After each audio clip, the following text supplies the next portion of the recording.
दोस्तों, किसी ने सही कहा है कि आवाज ऊंची हो तो कुछ लोग सुनते हैं, लेकिन अगर बात ऊंची हो तो बहुत सारे लोग सुनते हैं।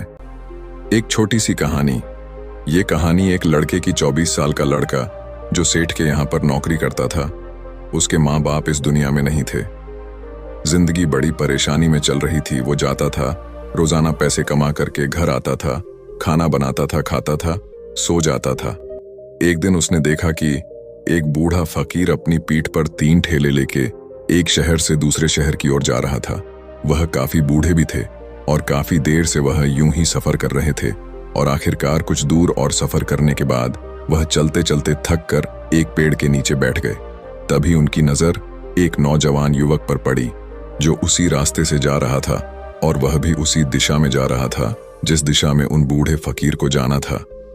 तभी वह लड़का उन बूढ़े फकीर के पास से होकर गुजरा। इस पर वह फकीर उस लड़के से कहते हैं, सुनो बेटा, क्या तुम मेरी थोड़ी सी मदद कर सकते हो? ये ठेला बहुत भारी है और मैं बूढ़ा हो चुका हूं। मैं ज्यादा समय तक इनका बोझ नहीं उठा सकता और मैं बहुत थक भी चुका हूं। तो क्यों ना तुम मेरे एक ठेले को ले लो और मुझे उस दूसरे गांव तक पहुंचा दो। इसके बदले में मैं तुम्हें 3 स्वर्ण मुद्राएं दूंगा। वह लड़का उन फकीर की सारी बातें सुनता है और उन फकीर से कहता है, कोई बात नहीं बाबा, मैं आपकी मदद करने के लिए तैयार हूं। कहिए आपको कहां जाना है? ऐसा कहकर उस लड़के ने उन फकीर का एक ठेला उठा लिया और अपने कंधे पर ले लिया। तभी उस जवान लड़के को यह एहसास हुआ कि यह ठेला तो सचमुच बहुत भारी है। वह लड़का और फकीर दोनों रास्ते में आगे की ओर बढ़ चले। कुछ दूर आगे चलने के बाद देखते ही देखते वह गांव खत्म होने लगा और अब एक सुनसान रास्ता आगे की ओर जा रहा था। वे दोनों अपने मार्ग में मस्त होकर आगे की ओर बढ़ रहे थे।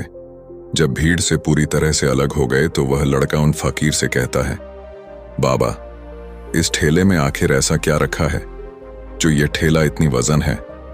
इस पर वह फकीर आदमी उस लड़के को जवाब देते हुए कहते हैं, कुछ नहीं बेटा, बस इसमें तांबे के कुछ सिक्के भरे हुए हैं, इसी कारण ये ठेले में बहुत वजन है। उन फकीर की यह बात सुनकर वह लड़का मन ही मन सोचने लगा, लगता है ये बाबा जरूर कोई व्यापारी है, तभी तो इतने सारे तांबे के सिक्के लेकर चल रहे हैं। और फिर तभी उसके मन में एक ख्याल आया कि मुझे क्या करना है। मुझे तो खाली यह ठेला दूसरे गांव तक पहुंचा है, बस इतना ही। जैसे ही उसके मन में यह ख्याल आया, उसने तांबे के सिक्कों का वह ख्याल मन से निकाल दिया और अपनी धुन में मस्त होकर वह आगे की ओर चलने लगा। चलते चलते कुछ और समय बीता और वे दोनों एक नदी के किनारे जा पहुंचे। वह लड़का हट्टा कट्टा था और काफी चुस्त और तंदुरुस्त भी था, इसलिए वह बिना सोचे समझे उस नदी में उतर जाता है। किंतु वह फकीर अब भी किनारे पर ही खड़े थे। इस पर वह लड़का उन फकीर से कहता है, क्या हुआ बाबा, चलिए आइए, हमें यह नदी पार करनी होगी, तभी तो हम उस गांव तक पहुंच पाएंगे।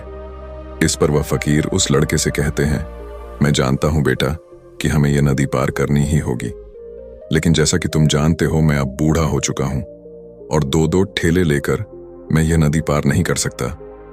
कहीं मेरा पांव फिसल गया तो क्या होगा? क्या तुम मेरी एक और गठरी ले सकते हो? मैं तुम्हें इसके बदले भी 3 स्वर्ण मुद्राएं दूंगा। इस पर वह लड़का मुस्कुराते हुए उन फकीर से कहता है, बाबा, आप मुझे शर्मिंदा कर रहे हैं। यदि आप मुझे स्वर्ण मुद्राएं ना भी दें तो भी मैं आपका कार्य अवश्य करूंगा। मैं आपको उस दूसरे गांव तक जरूर पहुंचाऊंगा। इस पर वो फकीर मुस्कुराते हुए उस लड़के से कहते हैं, बेटा, तुम तो बड़े ही भले इंसान लगते हो। इतना कहकर उन्होंने वह दूसरी गठरी भी उस लड़के को थमा दी। उस लड़के ने जब वह दूसरी गठरी अपने कंधे पर रखी तो वह गठरी भी उसे बहुत ज्यादा भारी लगी, लेकिन उसने वहां पर कुछ नहीं कहा।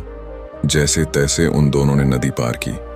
नदी पार करने के बाद बातों बातों में ही उस लड़के ने उन फकीर से कहा, बाबा, आखिर इस दूसरी गठरी में क्या है? ये गठरी भी बहुत वजन है। इस पर वह फकीर उस लड़के को जवाब देते हुए कहते हैं, बेटा, इसमें चांदी के सिक्के हैं, इसी कारण यह गठरी भी बहुत वजन है। उन फकीर की यह सारी बातें सुनकर अब उस लड़के का दिमाग तेजी से काम करने लगा था। वह यह सोच रहा था कि एक ठेले में तांबे के सिक्के हैं और दूसरी में चांदी के। ऐसा प्रतीत होता है मानो यह फकीर बाबा कहीं दूर से आ रहे हैं और उन्होंने अपनी सारी जमीन जायदाद बेचकर ये सारे सिक्के इकट्ठे किए हैं। तभी तो वह इतना धन लेकर चल रहे हैं, लेकिन वह लड़का उन फकीर से कुछ नहीं कहता और वे दोनों चुपचाप मार्ग में आगे की ओर बढ़ते चले जाते हैं। कुछ दूर आगे बढ़ने के बाद एक बार फिर एक सुनसान राह आती है। उस सुनसान रास्ते को देखते ही उस लड़के के मन में तरह तरह के विचार उत्पन्न होने लगे। वह यह सोचने लगा, अरे यह तो सुनसान जगह है, अगर मैं यह सिक्के लेकर यहां से भाग जाऊं तो यह फकीर मुझे कब तक दौड़ाएंगे। मुझे नहीं लगता कि मुझे कभी पकड़ पाएंगे और यहां पर कोई है भी नहीं जो इनकी मदद कर पाए। और वैसे भी ये बहुत सारे सिक्के हैं, मैं इनसे एक अच्छी दुकान खरीद सकता हूं, अपना नया व्यापार शुरू कर सकता हूं। और वैसे भी ये बूढ़ा फकीर अब इन पैसों का क्या करेगा, इससे अच्छा तो मैं ही इन्हें रख लेता हूं। वह लड़का यह सब बारे में सोच ही रहा था, तभी अचानक उसे खुद पर आश्चर्य हुआ। अरे मैं यह क्या सोच रहा हूं, यह फकीर बाबा न जाने कहां से आ रहे हैं और क्या खोज करके इन्होंने इतने सारे पैसे इकट्ठा किए होंगे। मुझे इनका फायदा नहीं उठाना चाहिए। नहीं नहीं, मुझे ऐसा नहीं करना चाहिए। उसने कुछ देर के लिए तो अपने मन के विचारों को काबू कर लिया, लेकिन कुछ देर बाद उसके मन के विचार उस पर देखते ही देखते हावी होने लगे। वह लड़का 2 ठेले लेकर उन फकीर के पीछे पीछे चल रहा था और कुछ दूर आगे चलने के बाद एक पहाड़ी आई। इस पर वह फकीर बाबा उस लड़के से कहते हैं, बेटा यह पहाड़ी मैं नहीं चढ़ पाऊंगा, मैं काफी बूढ़ा हो चुका हूं और मेरे घुटनों में भी दर्द रहता है। यदि तुम मेरी तीसरी गठरी भी ले लो तो मैं तुम्हें 3 और स्वर्ण मुद्राएं दूंगा, लेकिन याद रखना इसे कहीं गिराना मत, कहीं ये गठरियां खुल ना जाए। इस पर वह लड़का उन फकीर से कहता है, क्यों बाबा, आखिर इसमें ऐसा क्या है। इस पर वह फकीर उस लड़के से कहते हैं, बेटा इसमें स्वर्ण मुद्राएं हैं। यह सुनकर वह लड़का मन ही मन बहुत प्रसन्न हुआ। उसने चुपचाप वह गठरी भी उन फकीर से ले ली और देखते ही देखते वे दोनों मार्ग में आगे की ओर बढ़ने लगे। अब वह फकीर बिना कोई वजन लिए हुए आराम से पहाड़ की चढ़ाई पर चढ़ रहे थे, किंतु वह नौजवान लड़का जो पीछे था वह वजन के कारण बहुत धीरे धीरे चल पा रहा था। लेकिन जब से उसने सोने का नाम सुना था उसका मन तो छलांग मार रहा था। वह मन ही मन सोच रहा था, अगर मुझे यह सारा धन मिल जाए तो मेरा पूरा जीवन तो आराम से कट जाएगा। वैसे भी यह बाबा तो बूढ़े हो चुके हैं, भला इन्हें इतने पैसों की क्या जरूरत है, इनका जीवन तो वैसे भी कट चुका है। मैं एक काम करता हूं, यह सारे पैसे लेकर यहां से भाग जाता हूं। लड़के के मन में अनगिनत विचार उठ रहे थे। लड़के का मन अब उसकी बुद्धि पर पूरी तरह से हावी हो चुका था और उस लड़के का मन अपनी बात को सही साबित करने के लिए उससे कुछ भी कह रहा था। और तभी उस लड़के के मन में एक और विचार उत्पन्न हुआ और अब की बार वह लड़का यह सोच रहा था, लगता है यह फकीर बाबा कोई चोर है, वरना इनके पास इतनी सारे स्वर्ण मुद्राएं कहां से आएंगे।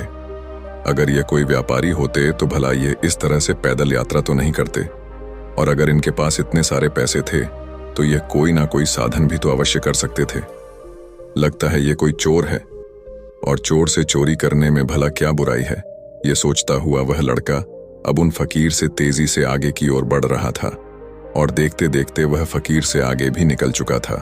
और वह यह सोच रहा था कि जैसे ही इस पहाड़ की ढलान आएगी मैं 3 गठरियां लेकर भाग जाऊंगा। इससे ये सारे पैसे मेरे हो जाएंगे और मेरी गरीबी भी हमेशा हमेशा के लिए दूर हो जाएगी। मैं जो चाहूंगा मैं वो कर पाऊंगा, मेरे पास बहुत सारा धन होगा। और देखते देखते वह दोनों पहाड़ की चोटी पर पहुंच गए और अब ढलान का रास्ता शुरू होने वाला था। तभी वह लड़का उन फकीर से नजरें बचाकर वह 3 गठरियां लेकर भागता हुआ आगे बढ़ गया। अब उसे अपना शरीर बहुत हल्का महसूस हो रहा था, मानो उसे उन 3 ठेलों का वजन तक न मालूम पड़ रहा हो। काफी दूर दौड़ते दौड़ते किसी तरह से वह अपने आप को बचते बचाते अपने घर पहुंचा। उसके खुशी का कोई ठिकाना नहीं था। उसने सोचा, क्यों ना मैं जल्दी जल्दी इन गठरियां में से वो सारे पैसे निकाल लूं। यह सोचकर जब उसने गठरियां खोली तो पहली गठरी में उसे लोहे से जंग भरे हुए सिक्के मिले। यह देखकर उसे यकीन नहीं हुआ। इस पर उसने फटाफट दूसरी गठरी भी खोल डाली, उसमें भी उसे लोहे के जंग लगे हुए सिक्के ही निकले। यह सब देखकर वह लड़का बड़ा हैरान था। आखिर यह सब क्या हो रहा है? उन फकीर ने तो मुझसे और ही कुछ कहा था। अब उसने वह सोने वाली गठरी खोली और उसमें भी लोहे के जंग लगे हुए सिक्के ही निकले। यह देखकर वो लड़का बड़ा क्रोधित हुआ। उसने सोचा, उन फकीर ने मुझसे झूठ क्यों कहा? उन्होंने मुझसे ऐसा क्यों कहा कि एक में तांबे के सिक्के हैं, एक में चांदी के और तीसरे में स्वर्ण मुद्राएं हैं? वह यह सब सोच ही रहा था कि तभी उसकी नजर उस थैले में पड़े एक पत्र पर पड़ी। उसने वह पत्र उठाया और उस पत्र में लिखा था, यह पूरा नाटक ईमानदार व्यक्ति की खोज करने के लिए रचा गया है और मैं इस राज्य का राजा हूं। मेरी कोई संतान नहीं और इसीलिए मैंने यह षड्यंत्र रचा है ताकि मैं अपने राज्य में किसी एक ऐसे ईमानदार व्यक्ति की खोज कर सकूं जो मेरे बाद इस राज्य का राजा बन सके और इस राज्य भार को संभाल सके। और इस राज्य का भार वही संभाल सकता है जो पूरी तरह से ईमानदार हो, जिसके मन में किसी प्रकार का कोई लालच ना हो। इतना पढ़ते ही वह लड़का जोर जोर से चिल्लाने लगा। वह सर पकड़कर बैठ गया। वो यह जानता था कि यदि वह अपने मन के विचारों पर काबू कर लेता तो उसका जीवन संवर सकता है, लेकिन वह अपने मन के विचारों पर काबू नहीं कर पाया। दोस्तों, महात्मा बुद्ध कहते हैं कि मन ही सब कुछ है। आप जो सोचते हैं वही बनते हैं। इसलिए आपका सबसे बड़ा दुश्मन भी आपको उतना नुकसान नहीं पहुंचा सकता जितना कि आपके मन के यह अनियंत्रित विचार पहुंचा सकते हैं। महात्मा बुद्ध कहते हैं, अपने भीतर ध्यान से देखो। हमारे भीतर जो विचार चल रहे हैं वही विचार शब्द बनते हैं और शब्द कर्म के रूप में प्रकट होते हैं। बार बार दोहराने पर कर्म बर्ताव में बदलता है और धीरे धीरे समय के साथ बर्ताव चरित्र में परिवर्तित हो जाता है और यही चरित्र हमारे भाग्य का निर्माण भी करता है। इसलिए हमें हमेशा अपने विचारों के प्रति सजग होना बहुत आवश्यक है। हमें जागरूक होना बहुत आवश्यक है। हमें यह जानना जरूरी है कि हमारे मन में किस प्रकार के विचार आ रहे हैं। आगे महात्मा बुद्ध कहते हैं कि कमजोरी हमेशा छोटे विचार से शुरू होती है। यह एक बीज के रूप में होती है और यदि इस बीज को नष्ट न किया जाए तो यह छोटा सा विचार बहुत जल्द ही एक विशाल वृक्ष का रूप ले लेता है और हमारी बुद्धि की सोचने और समझने की क्षमता को पूरी तरह से नष्ट कर देता है।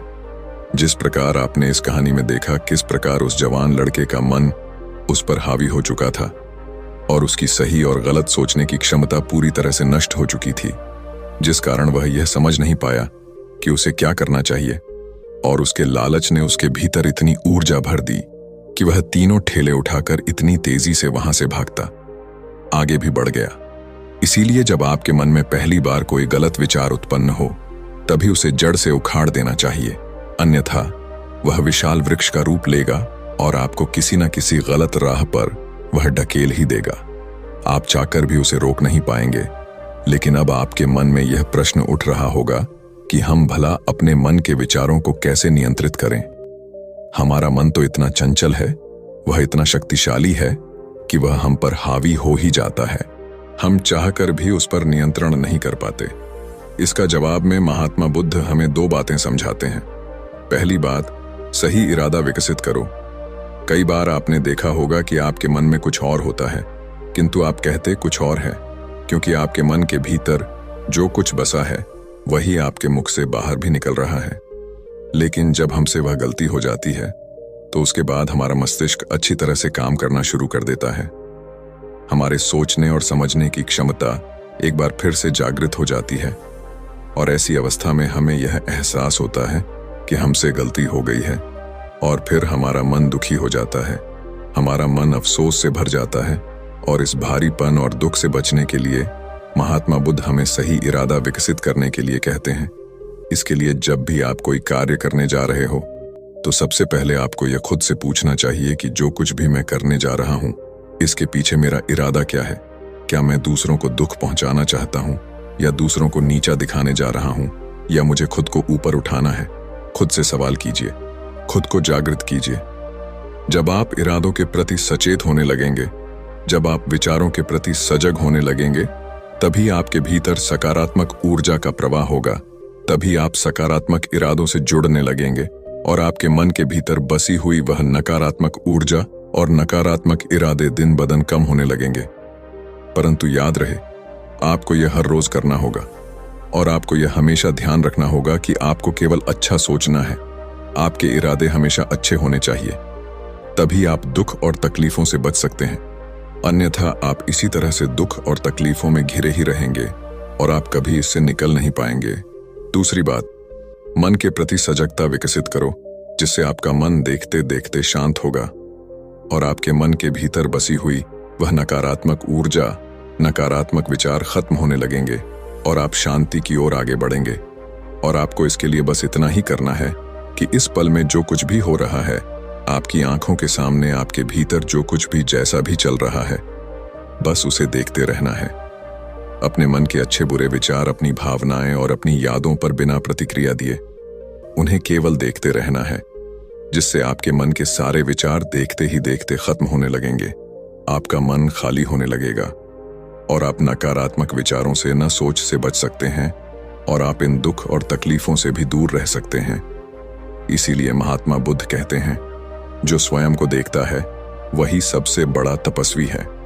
अर्थात जो अपने मन में चल रहे उन विचारों को बिना प्रतिक्रिया दिए हुए केवल देखता है और उन पर कोई भी प्रतिक्रिया नहीं करता, बस उन्हें देखता और समझता है, वास्तविकता में वही मन पर नियंत्रण भी कर सकता है और वही अपना जीवन सुखी और खुशहाली तौर पर जी सकता है। इसलिए यदि आप भी अपने जीवन को सुखी और खुशहाल बनाना चाहते हैं, तो आपको सबसे पहले अपने मन पर नियंत्रण साधना ही होगा। अपने मन को खाली करना ही होगा। अपने मन के विचारों के प्रति आपको सजग होना ही होगा। दोस्तों, उम्मीद है कि आपने आज की इस वीडियो से जरूर कुछ ना कुछ सीखा होगा। तो इस वीडियो को लाइक और अपने दोस्तों के साथ शेयर भी जरूर कीजिएगा और हमें ऐसे ही सपोर्ट करने के लिए चैनल को सब्सक्राइब और घंटी बटन को जरूर दबा दीजिएगा। चलिए मिलते हैं फिर अगली वीडियो में। तब तक के लिए अपना ख्याल रखें। धन्यवाद और नमो बुद्धाय।